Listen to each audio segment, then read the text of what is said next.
Is me se ráise, is as an nóí me, chundé tirón, tá ma híon déag bliana déis.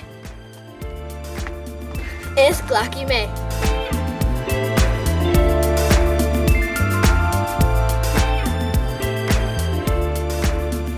Is bralam glaciaag mar is bralam I bheith aclaí. Go mhaile sin, coidín glaciaag lum na sport seala, mac is el pel, snáw, camúgiacht agus I grí.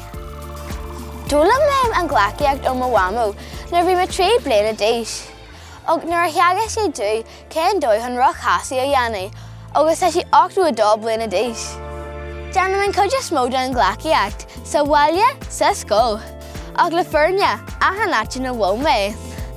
Rih an Covid, hui me ag rangin na glaciacht, do bliantí fada. Tá me ima bháil a club, darban yung Pom Pom Panthers ar nó me. Agus deanam rudaí inarach cumói.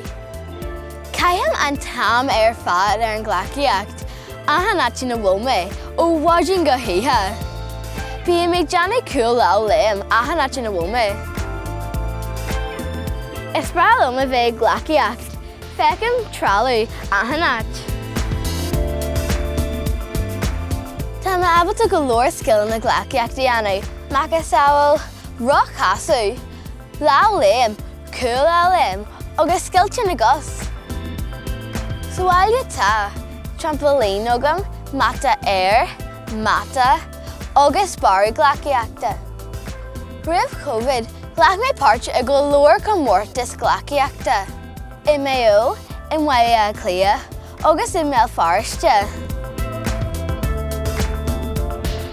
Bíam nervouseach rih go mórtas, ag nuair seasam ar an ardan. Bíam go thomlan comfortach agus go thomlan sa zón.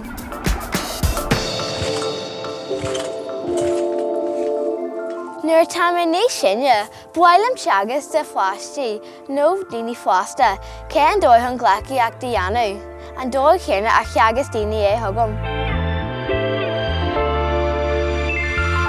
Tá an glaciacht ar dóigh, na tá géirí bes lansiúil.